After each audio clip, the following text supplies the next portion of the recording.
नमस्ते सभी के लिए। जो मैंने आपको वो कहानी सुनाई थी उसका दूसरा पार्ट सुना रही हूँ। वो कहानी भी मतलब डाली थी तो वो चीज़ नहीं बताई उसमें जो आनी चाहिए थी, तो इसीलिए अब मैं दोबारा से दूसरा पार्ट सुना रही हूँ। दूसरा पार्ट सुनिए मैं उसमें क्या होता है। मैंने आपको यहाँ तक सुनाई थी कि वो बुढ़िया जो डॉक्टर से मिलती है, वृद्धाश्रम में डॉक्टर से मिलती है, तो डॉक्टर मतलब उन्हें बताता है कि तुम्हारे बेटे के ऐसे ऐसे प्रॉब्लम हो गई है, कमर में लग गई है, कूलर टूट गया है, तुम्हारा छोटा बेटा दारू पीने लग गया है और घर बर्बाद हो गया है पूरा, उसको भी कर्जा हो गया है बहुत ज़्यादा। तो सभी लोग मना भी करते हैं, वृद्धाश्रम में जो भी होते हैं मना करते हैं कि रहने दो, कर्मचारी और जैसे भी मैम सब होते हैं सब मना करते हैं कि रहने दो, जब उन्होंने तुम्हारे साथ, बेटा बहू ने तुम्हारे साथ ऐसा किया तो तुम क्यों जाओगी। क्योंकि जब बेटा बहू ने उनको घर बंद कर दिया था और खाने के लिए नहीं देते थे घर में, मतलब घर घर घर से बाहर नहीं निकलने देते थे, बहुत अत्याचार करे उनके बेटा बहू ने, तो इसीलिए वो वृद्धाश्रम में मजबूरी में आई थी। एक ट्रक वाले से एक्सीडेंट हो गया था, तो जब वो मजबूरी में आई तो इसीलिए वो मना कर रहे थे कि रहने दो, आप जा कर के क्या करोगे वहाँ पर, आप यहाँ पर ठीक हो। तो वो बुढ़िया बोली कि नहीं मैं जाऊँगी, और मेरा बेटा मतलब बेटा परेशान है तो मैं जाऊँगी ज़रूर। बेटा बहू कोई बात नहीं है, उन्होंने करा तो उनकी करनी, भगवान जाने, मैं नहीं, मैं जाऊँगी। तो वो मतलब जो भी कुछ उनकी पैसे वैसे कुछ जुड़े थे, इकट्ठे हुए थे, तो वो पैसे भी उनकी मैम ने दे दिए। और वो जो डॉक्टर साहब जो थे उन्हीं की गाड़ी, उन्होंने बोला कि चलो आप जाओगे तो मैं आपको छोड़ आता हूँ वहाँ पे। तो वो डॉक्टर के साथ आ गई। डॉक्टर के साथ बेचारा बहुत अच्छे थे डॉक्टर जी, तो उनकी गाड़ी में बैठ करके वो अपने गाँव आई। सब ने, मोहल्ला पड़ोस के गांव बस्ती वालों ने देखा था कि अरे रमेश सुरेश की माँ आ गई, रमेश सुरेश की माँ आ गई। कि जब उनकी माँ आ गई, अब वो आई अपने घर पे, तो देखते हैं बड़े बेटा ने लैट्रिन कर रखी है, और लैट्रिन कर रखी है और मलमूत्र पूरा गंदा पड़ा हुआ है, और मक्खी भिनक रही है, कोई रोटी तक नहीं दे रहा, पानी तक नहीं दे रहा। बड़ी बहू कोई काम नहीं कर रही, कह रही, बड़ी बहू कहती मैंने ऐसे कौन से काम करे जो तुम्हारी मैं सेवा करूं, मेरी कर्म में तो ही लिख रहा था, ऐसे बदतमीजी बोलना। और छोटे बेटा ने जो दारू पी पी के कर्जा कर लिया था, कुछ काम हम करना नहीं, गंदी लत पड़ गई थी, तो उसको भी मार पीट के चले गए, और उसके भी हाथ पैर टूट गए, तो वो भी पड़ा हुआ था खाट पे। दोनों मतलब बेटा भुगत रहे हैं, अब जो करा है वो भुगत रहे हैं। और फिर जब वो माँ आई तो फिर माँ ने फिर क्या करा कि माँ ने आ करके दोनों बेटा की साफ़ सफाई करी, बिस्तर साफ़ सफाई करी, धोआ धाई करी। बहुएँ थी नहीं, बहुएँ अपने मौज मस्ती कर रही हैं बाहर, तो धोआ धाई करी, साफ़ सफाई करी, और फिर आ करके फिर उनके कपड़े वपड़े नहाया धोवाया, फिर कपड़े वपड़े चेंज करे, और फिर उसके बाद में साफ सूफ करके पूरा घर भर पूरा साफ सूफ करा, पूरे सब गंदगी ख़त्म करी, खाना वाना बनाया, अच्छा खाना वाना खिलाया। और फिर उनका जो भी पूंजी उन्होंने इकट्ठी करी थी उससे खाने वाने का राशन लेके आई। बहुएँ आ गई, बहुएँ बोली कि अरे सासू माँ तुम ऐसे, तो फिर माँ वो उन्होंने कही कि तुम इधर उधर कहीं भी नहीं जाओगी, और मैं आ चुकी हूँ, तो अब आपको इनकी सेवा करनी है। 3 बार तो वो मालिश करवाए अपने दोनों बेटों की, खुद भी करे, और घर की साफ़ सफाई सब कुछ।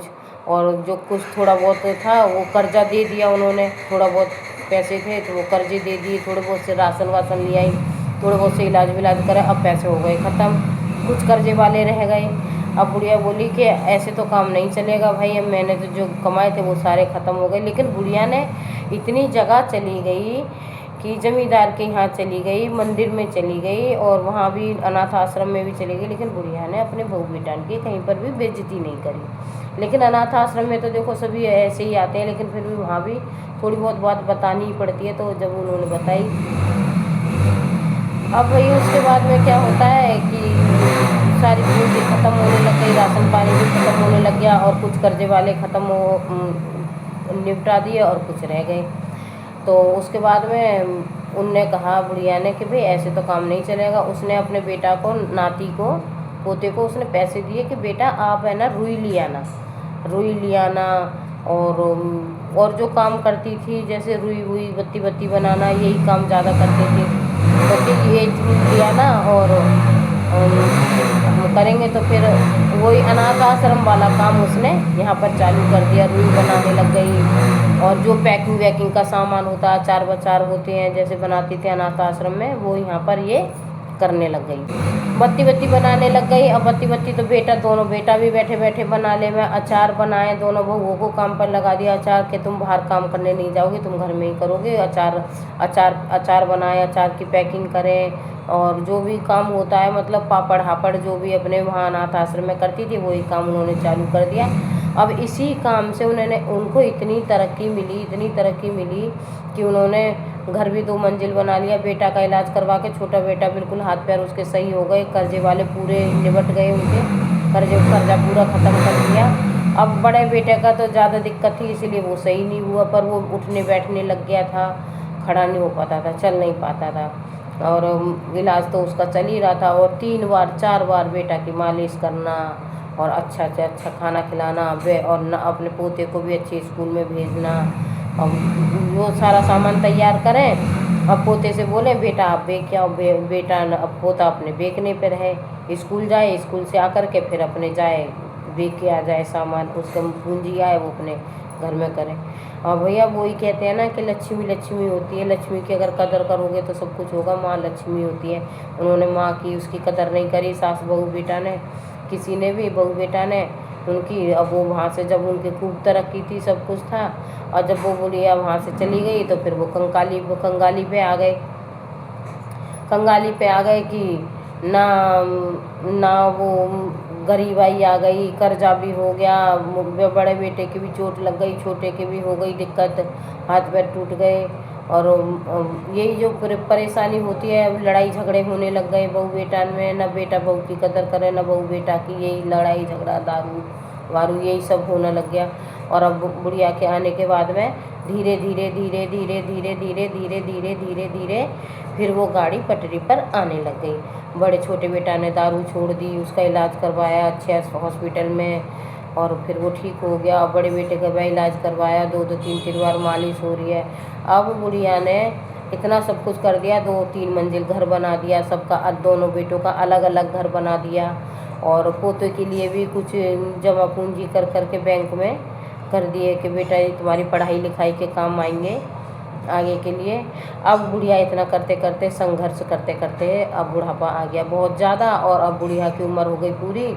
अब उसकी मतलब 1-2 दिन से उनने खाना पीना छोड़ दिया। अब बहू भी सेवा कर रही है, सास भी सेवा, वो बेटा भी सेवा कर रहे हैं माँ की। और यही सेवा अगर पहले कर लेते तो वृद्धाश्रम क्यों जाती, नहीं जाती ना वृद्धाश्रम, लेकिन ये सेवा पहले नहीं करी गई उन पर। अब फिर बहू और बेटा दोनों ही सेवा कर रहे हैं। पोता तो पहले भी सेवा करता था, पहले भी चाहता था, और वो अब भी चाहता है, वो अब भी प्यार करता था अपनी दादी को। अब वो कह रहा नहीं दादी मैं तुम्हें नहीं जाने दूँगा कहीं पर भी, अब तुम हमारे पास रहो। तो उसने कही बेटा मैं कहीं नहीं जाऊँगी, ऐसे तो सब जाते हैं, और मैं फिर दोबारा आ जाऊँगी, कोई बात नहीं। अब वो बुढ़िया को मतलब एहसास होने लग गया कि अब मैं जीऊँगी नहीं, और अब मेरी उम्र हो चुकी है, और अब मैं जाऊँगी प्रभु के पास। तो अब 1-2 दिन से बुढ़िया ने रोटी नहीं खाई और लेटी पड़ी है। अब वो मतलब अपने बेटा के वियोग में लेटी पड़ी है, और अपने बालाजी से कह रही है कि बालाजी मैंने तुम्हारी इतनी सेवा करी है, जितनी भी जो भी करी है, जो भी अगर करी हो तो मेरी मतलब मेरे को जो आप देना चाहते हो तो वो बड़े बेटा को दे दो, ताकि ये खड़ा हो जाए, अपने कमाने खाने लग जाए, नहीं तो फिर बहू फिर वैसी पहले की तरह मेरे बेटा को करेगी, मैं तो चली जाऊँगी इस दुनिया से। और भाई जैसी मतलब बुढ़िया का उम्र जाने वाली थी, जैसे आज शाम को मरने वाली है, तो सुबह के टाइम बेटा दीवार पकड़ के उसने चल के, खुद दीवार पकड़ के और चल के अपनी माँ के पास पहुँचा। तो माँ ने कहा, वो माँ ने तो देखा नहीं, माँ लेटी पड़ी है, तो वो बेटा बोला है माँ आप ठीक हो, आपने कुछ खा लिया? तो जैसे उसने ऐसे पलट के देखा कि अरे ये तो मेरा बड़ा बेटा है, मेरे प्रभु बालाजी तुम्हें बहुत शक्ति है, उसने धन्यवाद करा। और फिर बेटा को चलते हुए देखकर बुढ़िया बहुत खुश हुई, और फिर उसे देख करके फिर धन्यवाद करते करते ही जय बालाजी करते करते ही उनके प्राण निकल गए। और यही मेरी कहानी यहीं तक थी, और मैंने दूसरे पार्ट में सुनाई थी, लेकिन पता नहीं क्या हुआ तो वो आ नहीं पाई उसमें, वो कहानी उसमें वही पार्ट जो पहले सुनाया था वही पार्ट आ गया उसमें, इसीलिए मेरे को अब सुनानी पड़ी है। और कमेंट में बताना ये मेरी कहानी कैसी लगी आपको। और माँ बाप के साथ ऐसे नहीं करना चाहिए, जिसके भी बहू बेटा है अपने माँ बाप को अपनी सेवा करें, और सास को भी समझना चाहिए कि ये मेरी बहू है या बेटा है, जैसे इस बुढ़िया ने समझा कि किसी की अपनी बहू बेटा की कहीं पर भी जा कर के बेइज्जती नहीं करी, ऐसे नहीं करना चाहिए। अच्छी बात का अच्छा काम किया, लेकिन बहू बेटा को भी माँ माँ समझना चाहिए, बाप बाप समझना चाहिए। और मैं ये वीडियो यहीं पर ख़त्म कर रही हूँ। सभी लाइक शेयर सब्सक्राइब करें, मेरी वीडियो को आगे बढ़ाएं। कमेंट में बताना ये ऐसी मेरी वीडियो कैसी लगी आपको।